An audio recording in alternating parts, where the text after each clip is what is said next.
हिंदोल उपखंड सांबादिक संघर नवम मासिक बैठक बाउंसपोखरी शिव मंदिर प्रांगण में संघर सभापति संतोष कुमार महापात्र सभापतित्व अनुष्ठित हो अनुष्ठित बैठक में किसी सभ्यों सहयोग रहुनथिबा विशेष भाव आलोचना करा एवं संघ आगक आग किपरि भावे बढ़ी चलिबो सेथिप्रति गुरुत्व देई संघरे किछि सभ्यों को पदवी बंटन करा दुशासन नायक संपादक भावे चंदन नायक को सह संपादक भावे उपसभापति भावे चैतन्य सामल और कोषाध्यक्ष भावे गोविंद चंद्र नायक को संघ दायित्व प्रदान करथिला।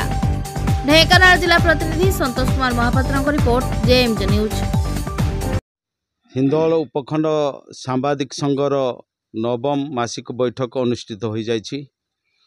एई बैठक क्रमान्वय भावे आज पर्यंत ठीक मासरे चालू अछि एवं एई मासिक बैठक बसिबार मुख्य उद्देश्य होछि आमर संघर सभ्य माने केते क्रियाशील आ केते कार्यदक्षता और केते अपारग ता विषय प्रति मासरे आमर तर्जमा करा जाउछि। देखु जे ए संघरे रही किछि सभ्य निजर स्वार्थ साधन करी से तांकर फायदा उठाउछन्ति किंतु संघरे कोनोसी सहयोग रखुना।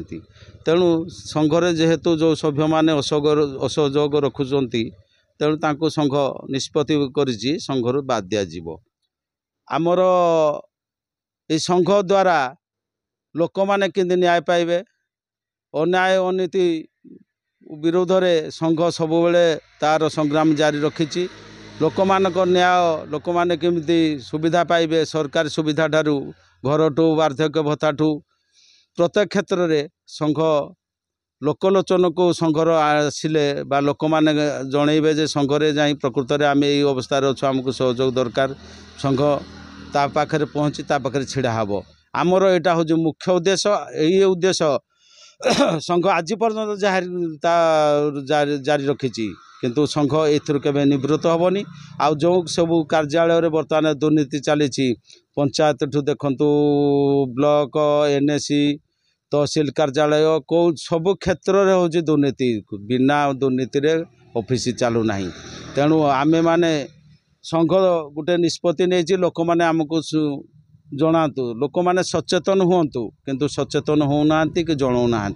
तेणु संघर जहाँ कर्तव्य अच्छी ता से कर चली आहरी कर चलो यहीपरी संघ तार शेष पर्यंत भी ये संग्राम जारी रखिबो।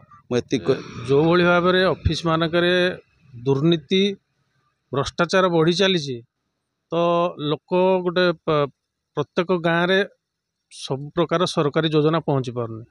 आमर मुख्य उद्देश्य लोक मान पाखरे पहुँची किपरि सबू जिनस से माने सुविधा रे सरकारंकर जहाँ भी अच्छी से माने प्राप्य पाई परिवे। आजिर संघ बैठक रे आलोचना हला।